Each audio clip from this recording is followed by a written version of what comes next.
नमस्कार दोस्तों, हम कर रहे हैं एनसीईआरटी की सीरीज को।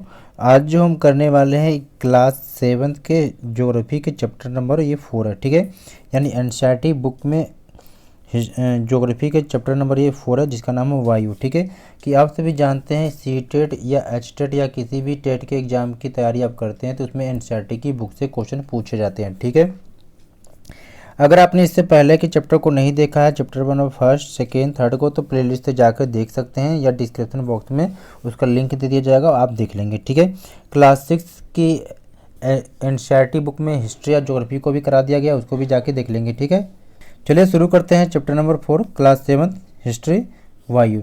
हमारी पृथ्वी चारों ओर से वायु की घनी चादर से घिरी हुई है, जिससे हम वायुमंडल कहते हैं। ठीक है, इसको आपने पहले ही पढ़ लिया है।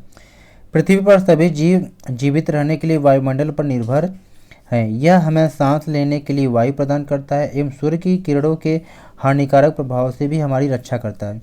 यदि सुरक्षा की यह चादर न हो तो हम दिन के समय सूर्य की गर्मी से तप्त होकर जल सकते हैं एवं रात के समय ठंड से जम सकते हैं। अतः यह वह वायु राशि है जिसने पृथ्वी के तापमान को रहने योग्य बनाया है। ठीक है, आगे देखिए, वायुमंडल का संगठन यानी कि वायु का निर्माण कैसे कैसे हुआ है। क्या आप जानते हैं कि जिस वायु का उपयोग हम सांस लेने के लिए करते हैं, वास्तव में वह अनेक गैसों का मिश्रण है। नाइट्रोजन तथा ऑक्सीजन ऐसी दो गैस हैं जिनसे वायुमंडल का बड़ा भाग बना है। Carbon dioxide, helium, ozone, organ एवं हाइड्रोजन कम मात्रा में पाई जाती है। इन गैसों के अलावा धूल के छोटे छोटे कण भी हवा में क्या है, मौजूद हैं। ये चित्र नंबर 4.1 में आप देख सकते हैं। ठीक है, अब जैसे मान लीजिए वायुमंडल में 71% क्या नाइट्रोजन है। ठीक है, और 21% ऑक्सीजन है। बाकी आपका 0.93 आर्गन है और 0.03 आपके कार्बन डाइऑक्साइड है। बाकी अन्य सभी प्रकार की गैसें हैं। ठीक है, यहाँ देखिए नाइट्रोजन वायु में सर्वाधिक पाई जाने वाली गैस है। जब हम सांस लेते हैं तब फेफड़ों में कुछ नाइट्रोजन भी ले जाते हैं और फिर उसे बाहर निकाल देते हैं, परंतु पौधों को अपने जीवन के लिए नाइट्रोजन की आवश्यकता होती है। ठीक है, यहाँ पर देखेंगे कार्बन डाइऑक्साइड वायुमंडल में फैलकर पृथ्वी से विकिरित ऊष्मा को पृथ्वी पर रोककर ग्रीन हाउस प्रभाव पैदा करते हैं। क्योंकि आपसे क्वेश्चन पूछा जा सकता है कि ग्रीन हाउस प्रभाव गैस कौन सा है, तो कार्बन डाइऑक्साइड है। ठीक है, इसलिए इसे क्या ग्रीन हाउस गैस भी कहते हैं। और इसके अभाव में धरती इतनी ठंडी हो जाती है कि इस पर रहना असंभव होता है। किंतु जब कारखानों एवं कार के धुएं से वायुमंडल में इसका स्तर बढ़ता है, तब ऊष्मा के द्वारा पृथ्वी का तापमान बढ़ता है। इसे भूमंडलीय तापमान यानी ग्लोबल वार्मिंग भी कहते हैं। ठीक है, भूमंडलीय तापमान को। तापमान में इस वृद्धि के कारण पृथ्वी के सबसे ठंडे प्रदेश में जमी हुई बर्फ पिघलती है, जिसके परिणाम स्वरूप समुद्र के जलस्तर में वृद्धि होती है, जिससे तटीय क्षेत्रों में बाढ़ आ जाती है। दीर्घ अवधि में इसके कारण जलवायु में अत्यधिक परिवर्तन हो सकता है, जिसके फलस्वरूप कुछ पौधे एवं पशु लुप्त हो सकते हैं। ठीक है, आगे देखिए,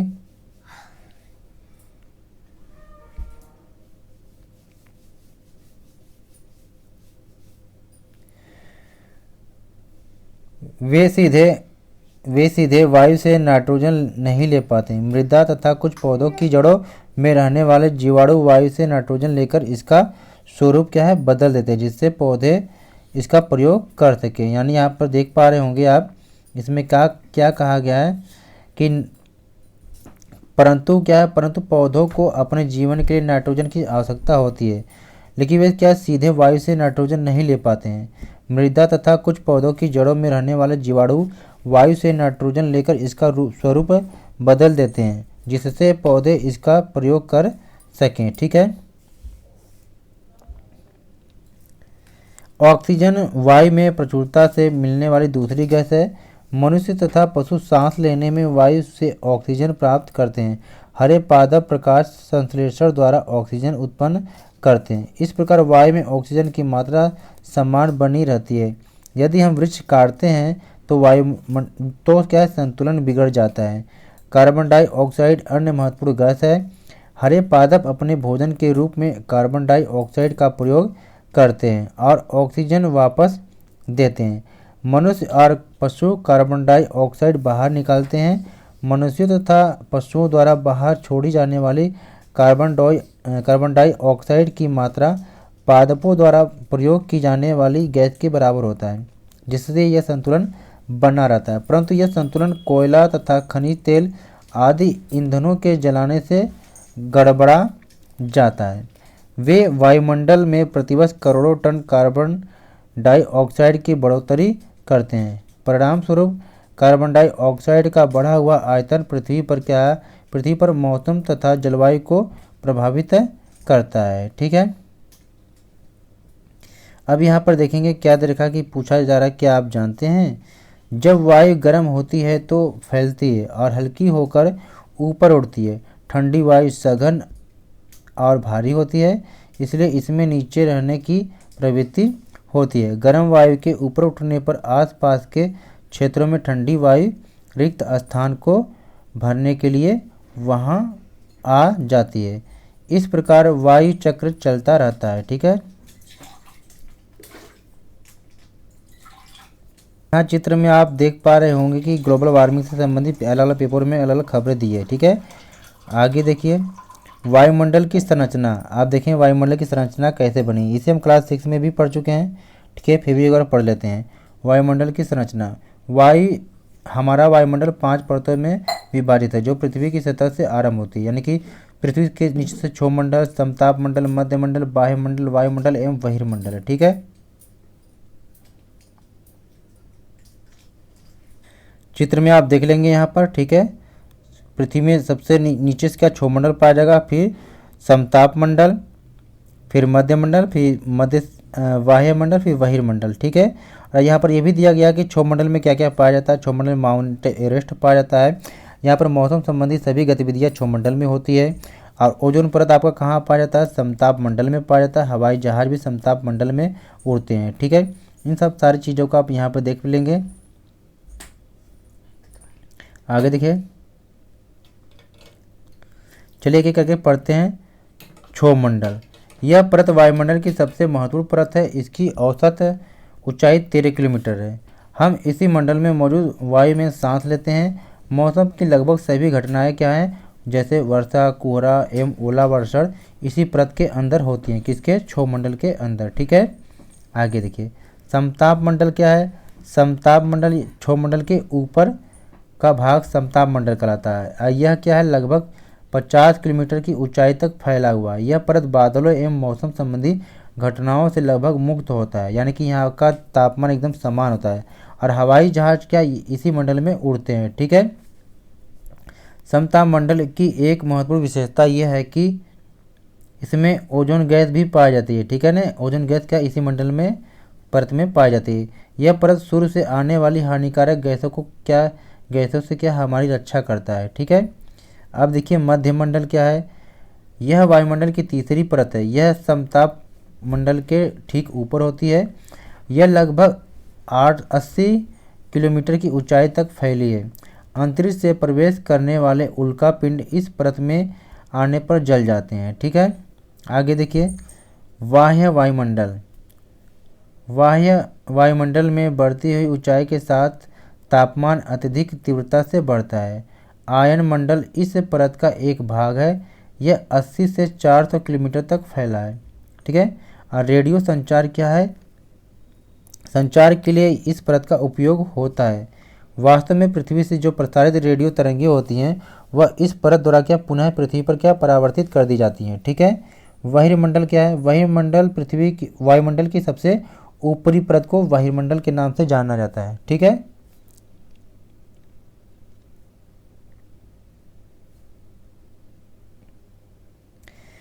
वायुमंडल की सबसे ऊपरी परत को वायुमंडल के नाम से जाना जाता है। यह वायु की पतली परत होती है।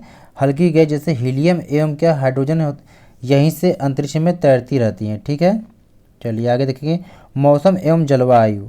क्या आज वर्षा होगी, क्या आज दिन साफ होगा, धूप निकलेगी। कितनी ही बार हमने क्रिकेट प्रेमियों के मुंह से एक दिवसीय मैच के भविष्य पर अनुमान लगाते सुना होगा। यदि हम कल्पना करें कि हमारा शरीर एक रेडियो है और मस्तिष्क उसके स्पीकर, तो मौसम वह है जो इसके नियंत्रण बटनों से छेड़छाड़ करता रहता है।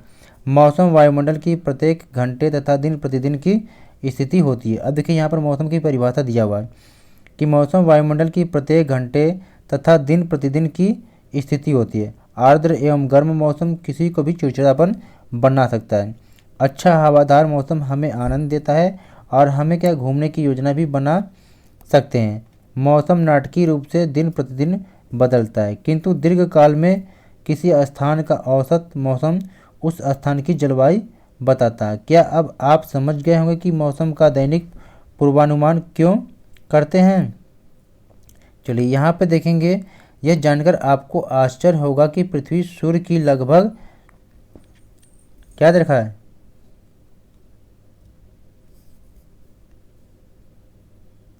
यह जानकर आपको आश्चर्य होगा कि पृथ्वी सूर्य की ऊर्जा के लगभग कितना 2 अरबवां भाग क्या है ही प्राप्त करती है। ठीक है, अब आगे देखिए तापमान के बारे में। ठीक है, आप प्रतिदिन जिस तापमान का अनुभव करते हैं वह वायुमंडल का तापमान होता है।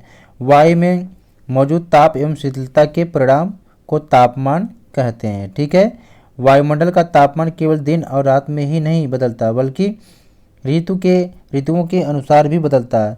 शीत ऋतु की अपेक्षा ग्रीष्म ऋतु ज़्यादा गर्म होती है। ठीक है, अब आगे देखेंगे आप आतपन। देखिए एक क्वेश्चन पूछा जाता है, आतपन एक महत्वपूर्ण कारक है जो तापमान के वितरण को प्रभावित करता है। सूर्य से आने वाली वह ऊर्जा जिसे पृथ्वी रोक लेती है उसे आतपन, ठीक है, कहते हैं। या तो आतपन कहते हैं या तो सूर्याताप कहते हैं। ठीक है, सूर्यातप कहते हैं। ये परिभाषा याद कर लीजिए। ठीक है, अब देखिए यहाँ पर आपसे पूछा जाएगा तापमान क्या है, ये तापमान मापता है। ठीक है, तापमापी क्या है, तापमान मापता है। वायु दाब मापता है। वर्षामापी वर्षा की मात्रा मापता है। वात दिग्दर्शी पवन की गति को दर्शाता है, पवन की दिशा को दर्शाता है। ठीक है, अब यहाँ देखेंगे आतपन यानी सूर्याताप की मात्रा भूमध्य रेखा से ध्रुवों की ओर घटती है, इसलिए तापमान उसी प्रकार घटता जाता है। देखिए क्या अब आप समझ गए होंगे कि ध्रुव बर्फ से क्यों ढके हुए हैं। यदि पृथ्वी का तापमान अत्यधिक बढ़ जाता है तो यह इतनी गर्म हो जाएगी कि यहाँ कुछ फसलें नहीं उग सकेंगी। गाँवों की अपेक्षा नगरों का तापमान बहुत अधिक होता है। दिन के समय में एसाफेल्ट से बनी सड़कें एवं धातु और कंक्रीट से बने भवन गर्म हो जाते हैं। रात के समय यह ऊष्मा मुक्त हो जाती है। ठीक है, वायुदाब। यह जानकर आपको आश्चर्य होगा कि वायु हमारे शरीर पर उच्च दाब के साथ बल लगाता है, किंतु हम इसका अनुभव नहीं करते हैं। यह इसलिए होता है क्योंकि वायु का दाब हमारे ऊपर सभी दिशाओं से लगता है और हमारा शरीर विपरीत बल लगाता है। ठीक है, पृथ्वी की सतह पर वायु के भार द्वारा लगाया गया दाब वायुदाब कहलाता है। वायुमंडल में ऊपर की ओर जाने पर दाब तेजी से गिरने लगता है। समुद्र स्तर पर क्या है, वायुदाब सर्वाधिक होता है और ऊंचाई पर जाने पर यह घटता जाता है। वायुदाब का क्षैतिज वितरण किसी स्थान पर उपस्थित वायु के ताप द्वारा प्रभावित होता है। आपको पता होगा कि अधिक जो तापमान वाले क्षेत्र में वायु गर्म होकर ऊपर उठती है, यह निम्न दाब क्षेत्र बनाता है। निम्न दाब बादलयुक्त आकाश एवं नम मौसम के साथ जुड़ा होता है। ठीक है, अब यहाँ पर देखेंगे कि तापमान को मापने की मानक इकाई डिग्री सेल्सियस है। इसका आविष्कार एंडर्स सेल्सियस ने किया था। सेल्सियस पैमाने पर 0 डिग्री सेल्सियस पर यानी कि सेल्सियस पैमाने पर जो जल है 0 डिग्री सेल्सियस पर जमता है और 100 डिग्री सेल्सियस पर क्या उबलता है। ठीक है, आगे देखिए यहाँ पर क्या दिया है कि क्या आप जानते हैं चांद पर वायु नहीं है, अतएव वहाँ वायुदाब भी नहीं है। अंतरिक्ष यात्री जब चांद पर जाते हैं तो वे विशेष रूप से सुरक्षित हवा से भरी हुई अंतरिक्ष पोशाक पहनते हैं। यदि वे इस अंतरिक्ष पोशाक को न पहने तो अंतरिक्ष यात्रियों के शरीर द्वारा विपरीत बल लगने के कारण उनकी रक्त शिराएं फट जा सकती हैं, जिससे अंतरिक्ष यात्री की रक्तस्रावित हो सकता है और उसकी मृत्यु भी हो सकती है। ठीक है, चलिए यहाँ देखेंगे कि वायु सदैव उच्च दाब से निम्न दाब की ओर गमन करती है। ठीक है, यहाँ पर भी देखेंगे।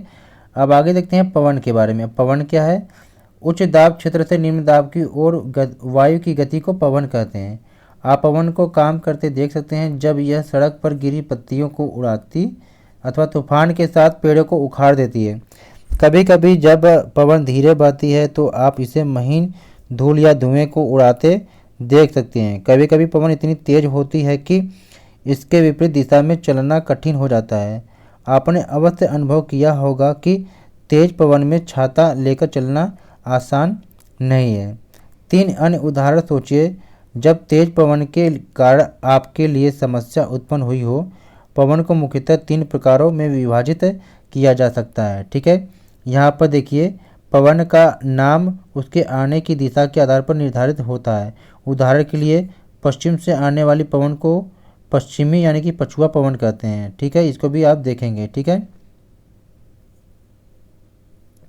अब यहाँ देखिए पवनों के 3 प्रकार बताए गए हैं। ठीक है, पवन को मुख्यतः 3 भागों में बांटा गया है। अब इसमें देखिए पेपर में क्वेश्चन इसी से पूछ लेता है। अस्थायी पवन क्या है? यानी कि व्यापारिक पश्चिमी एवं पूर्वी पवनें अस्थायी पवन कहलाते हैं। ये वर्ष भर लगातार निश्चित दिशा में चलती हैं। मौसमी पवनें क्या है? ये पवनें विभिन्न ऋतुओं में अपनी दिशा बदलती रहती हैं। उदाहरण के लिए भारत में मानसूनी पवनें। स्थानीय पवन का मतलब क्या होता है? ये पवनें किसी छोटे क्षेत्र में वर्ष या दिन के किसी विशेष समय में चलती हैं। उदाहरण के लिए स्थल एवं समुद्री समीर। क्या आपको भारत के उत्तरी क्षेत्र की गर्म एवं शुष्क स्थानीय पवन याद है? इसे लू कहते हैं। ठीक है, अब ये आप चित्र में यहाँ पर देख पा रहे होंगे कि ये पवन किस प्रकार से चलती है। ठीक है, आप इस चित्र को भी देख लेंगे। इस चित्र से भी क्वेश्चन को पूछे जाते हैं। ठीक है, ये चक्रवात के बारे में बताया जा रहा है क्योंकि ये प्राकृतिक आवेश था, क्योंकि ये भारत के पूर्वी जो समुद्री जो तट था उड़ीसा था, यहाँ पर बंगाल की खाड़ी से उठने वाले चक्रवातों का खतरा हमेशा बना रहता है। ठीक है, 17-18 अक्टूबर 1999 को राज्य के 5 जिलों में चक्रवात आया था। ठीक है, 29 अक्टूबर 1999 को एक अन्य महाचक्रवात आया जिसने राज्य के एक बड़े भाग में तबाही मचाई। मुख्यतः पवन का वेग, वर्षा तथा ज्वारीय प्रोत्कर्ष से हानियाँ हुई। 260 किलोमीटर प्रति घंटे तक के वेग वाली पवन 36 घंटे से भी ज़्यादा समय तक क्या है चलती रही। तीव्र वेग वाली इस पवन ने पेड़ों को उखाड़ दिया और कच्चे घरों को नष्ट कर दिया। अनेक औद्योगिक भवनों तथा अन्य घरों की छतें भी उड़ गई। विद्युत आपूर्ति एवं टेलीफोन लाइनें पूरी तरह से कट गई। चक्रवात के फलस्वरूप लगातार 3 दिनों तक भारी वर्षा होती रही। इस वर्षा के कारण उड़ीसा की प्रमुख नदियों में बाढ़ आ गई। चक्रवाती पवनों के कारण उठी ज्वारीय तरंगे स्तर पर 20 किलोमीटर तक आ गई और फलस्वरूप तटीय क्षेत्रों में भयानक क्या है तबाही हुई। चित्र में देख पा रहे हैं कितना घर पेड़ सब उजड़ गया। अचानक 7 से 10 मीटर ऊंची ज्वारी तरंगे आ गई, जिसके कारण तैयार खड़ी धान की फसल पूरी तरह से क्या नष्ट हो गई। ठीक है,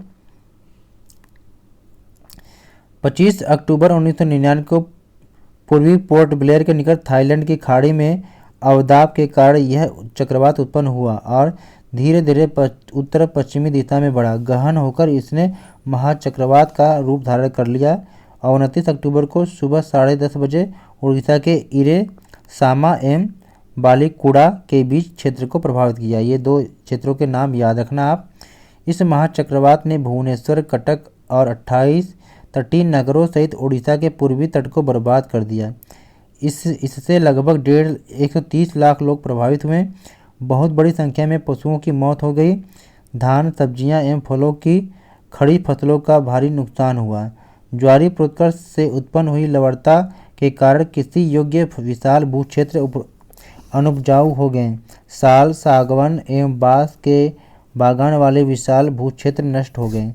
पारादीप एवं कोड़ार के बीच स्थित मैंग्रोव के जो जंगल है ये भी लुप्त हो गए। ठीक है, आर्द्रता यानी नमी। आप देखेंगे यहाँ पर चित्र में पहले देख लीजिए कि चक्रवाती वर्षा का मतलब क्या होता है कि ठंडी वायु इधर से आती है, इधर से क्या है गर्म वायु, ठीक है। अब ये दोनों जब टकराते हैं तो बारिश हो जाती है, ठीक है।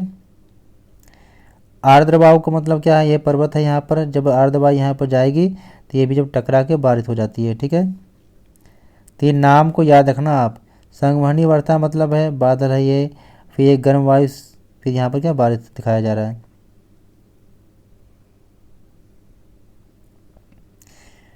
चलिए आर्द्रता को देखेंगे। जब पृथ्वी एवं विभिन्न जलाशयों से वाष्पित होता है तो यह जलवाष्प बन जाता है। वायु में किसी भी समय जलवाष्प की मात्रा को आर्द्रता कहते हैं। जब वायु में जलवाष्प की मात्रा अत्यधिक होती है तो उसे हम आर्द्र दिन कहते हैं। जैसे जैसे वायु गर्म होती जाती है इसकी जलवाष्प धारण करने की क्षमता बढ़ती जाती है और इस प्रकार यह और अधिक आर्द्र हो जाता है। आर्द्र दिन में कपड़े सूखने में काफ़ी समय लगता है एवं हमारे शरीर से पसीना आसानी से नहीं सूखता और हम असहज महसूस करते हैं।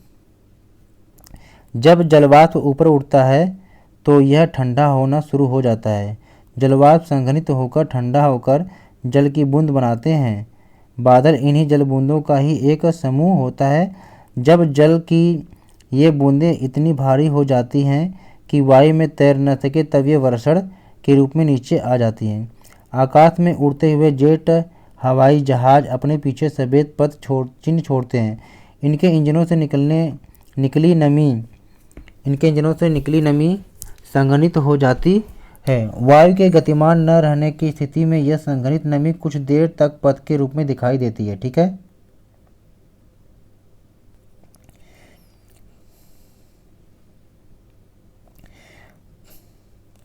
पृथ्वी पर जल के रूप में गिरने वाला वर्षण वर्षा कहलाता है, ठीक है। ज़्यादातर भौम जल वर्षा जल से ही प्राप्त होता है। पौधे जल संरक्षण में मदद करते हैं। जब पहाड़ी पार्श्वों से पेड़ काटे जाते हैं वर्षा जल अनावृत पहाड़ों से नीचे बहता है एवं निचले इलाकों में बाढ़ का कारण बनता है। क्रियाविधि आधार पर वर्षा के 3 प्रकार होते हैं: संवहनीय वर्षा, पर्वतीय वर्षा, चक्रवाती वर्षा। अभी चित्र में हमने देखा इसे, ठीक है। आगे देखिए, पौधे तथा जीव जंतुओं के जीवित रहने के लिए वर्षा बहुत महत्वपूर्ण है। इससे धरातलों को ताज़ा जल प्राप्त होता है। यदि वर्षा कम हो तो जल की कमी तथा सूखा हो जाता है। इसके विपरीत अगर वर्षा अधिक होती है तो बाढ़ आ जाती है, ठीक है। वर्षण के दूसरे रूप सहिम वृष्टि तथा ओला हैं, ठीक है। इस तरीके से हमने क्लास 7 के ज्योग्राफी के चैप्टर नंबर क्या है 3 को हमने कंप्लीट कर लिया, ठीक है। तो प्लीज़ वीडियो को चैप्टर नंबर 4 को कंप्लीट किया। प्लीज़ वीडियो को लाइक शेयर और चैनल को सब्सक्राइब कर लेंगे इसी प्रकार से एनसीईआरटी के बुक को देखने के लिए, ठीक है। Thanks for watching.